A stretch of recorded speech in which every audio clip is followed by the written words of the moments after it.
I thought it was kind of funny when I was going through my comic book shelf that people were talking about the fact that I kind of glossed over really quickly the Buffy the Vampire Slayer board game. And they said, "Don't you hate Buffy?" Yes, I do. I hate Buffy a lot. I hate Angel. I hate almost everything Joss Whedon's ever done except for Firefly, which I liked a lot. But yeah, Buffy, not a fan. Not at all. No, I'm not going to go into more than that. But, believe it or not, the Buffy the Vampire Slayer game is pretty good. I've only played it one time, but my brother's played it a few more times than I have. But it's not bad. It's what you think it would be. It's like a cooperative game where I think you have like 3 or 4 different characters taking on the various characters like Oz and Xander and of course Buffy.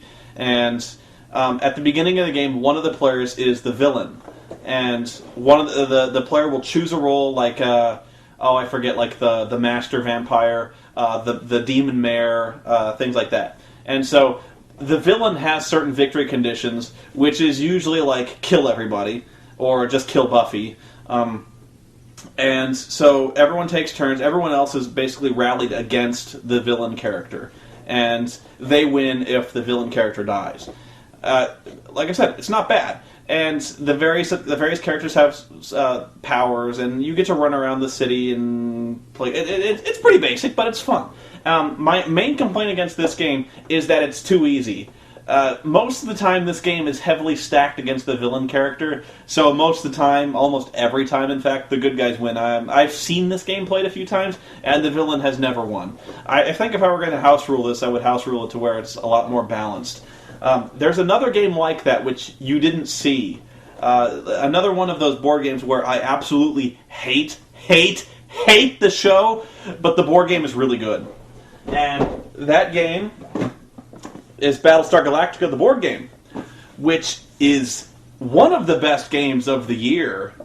Certainly one of the best cooperative games ever made. Which, hey, I'm as surprised as you are. This game is really, really good. I know I'm looking off camera a little bit. That's because I'm looking at myself in the monitor. I'm meant to be looking in the lens, so I'm sorry. If it seems like I'm looking away, I'm looking at you. But Battlestar Galactica is a cooperative game where, of course, you play various characters on the Galactica, and your objective is to reach Kobol. And so what happens is everyone is playing a good guy, and everyone gets a loyalty card at the beginning of the game. Most of these loyalty cards say you are not a Cylon. But depending on the number of players and depending on what characters are chosen, there will be at least one. There will be, by the end of the game, probably 2 Cylons, I think.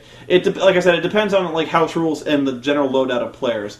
But there will be people who are secretly Cylons. And those characters will win if the Galactica is destroyed or they run out of one type of resource, like morale, population, fuel, or food.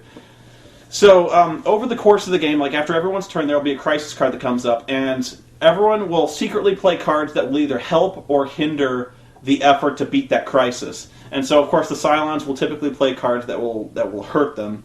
And so, it's kind of a trust game, where the good guys will be trying to figure out who is the Cylon, and when they find him, they'll throw him in the brig.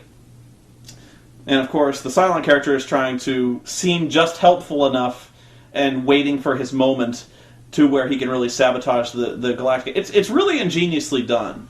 And when you've got people who play really good Cylons, the game is rather fascinating because everyone's accusing everyone else of being a Cylon. Nobody trusts anybody. It's awesome. It's not so good when somebody is not a good Cylon. Like if somebody doesn't have a very good poker face. Like for instance, I don't. Like I don't think I'm a very good Cylon. Although every time I've played a Cylon, I've won. But people have figured me out pretty fast, I think. I don't know why. But it's really a lot of fun, especially just accusing people and just trying to figure it out. And it's very hard. The humans rarely win this game. It's the bad thing about this is the cards can kind of fuck the humans sometimes, where certain cards will advance the jump drive. Like, you can only jump out of the system when you've acquired enough jump icons, which are on some cards and not on others. You can run into a really bad run of cards where the jump drive just doesn't move for like 6-7 turns, and that hurts because base stars are jumping in, raiders are coming out, and the crises are stacking up, and it's bad times. If there's a downside is there are a few balance issues. Like I said, this game is pretty balls hard for the humans. In fact, probably too hard. So you tend to house rule it to where the humans start with a few more resources, and there's no sympathizer. At the midpoint of the game, one of the humans becomes a sympathizer who is thrown in the brig and may or may not turn out to be a Cylon. It's basically what happens to Boomer, where they find out that she's a sympathizer and they throw her in the brig. And so they have to decide what to do with her. That part is kind of weak because what it can result in is like 3 or 4 characters out of the 6 being Cylons, which is impossible. Like, that's ludicrously hard when that happens. And what's kind of what it reminded me of is there's an expansion for the Pegasus that just came out, and this fixes pretty much every complaint I had about the original game. It does tack on about an hour of gameplay because there's instead of Kobold, you reach New Caprica, and you have to fight off the Cylons when they attack New Caprica and then evacuate it, which adds a new phase to the game. And I'm not sure how balanced that is, especially because it was hard enough reaching New Caprica in the first place in the original game. Then you have to fight through an entire new set of encounters. That sounds really hard to me, but it's probably okay. It dispenses with the sympathizer to an extent. In this version, there are new characters. There's Admiral Kane, D, Caprica 6, Cavil, a few other, Ellen Ty. And so there's a lot more characters, and there's also the option of choosing at the beginning of the game to be a revealed Cylon, or Cylon leader. So, like, you can choose Caprica 6, who is obviously a Cylon. You can choose, I think, Cavil or something like that. And you'll start the game as a revealed Cylon, but what's funny is the Cylon gets an agenda card, and that agenda might be that you're sympathetic to the humans and you want the humans to win. So you're a double agent for the Cylons, trying to convince the other Cylons that you're on their side, and you're trying to convince the humans, maybe, that you're on theirs. It's really kind of clever that way. I love that. But it eliminates the hidden Cylon factor.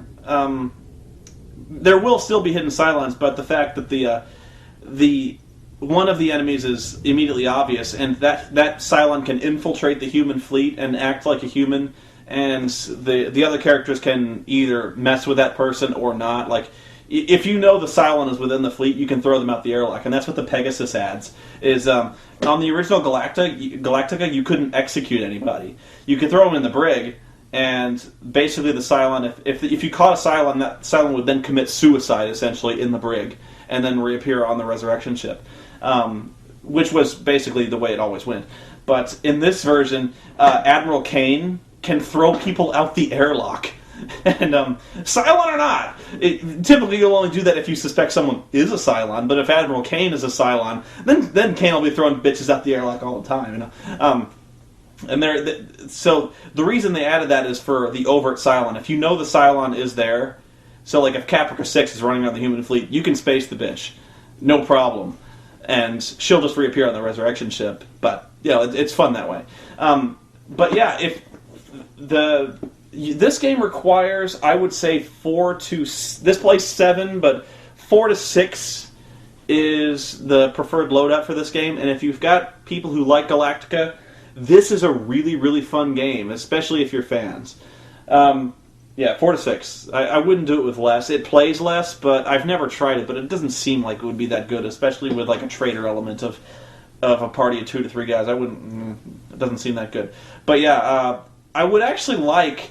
I'll probably do this one of these days, where I'll get some gamers together and we'll play this, and you'll watch us play it just so you can see how it goes. It's really fun, and you'll see a lot of personal abuse and just really blatant accusations of being a toaster being thrown around willy-nilly. But that's part of the fun of the game, where you're just like, fuck you, toaster, and just, yeah. Love talking about my games. I love talking about my books. Isn't this fun? I got to get this on the table. We'll play this. Sooner or later, we'll play this, okay? Mark my words, we'll do this. Okay. Till next time, bye.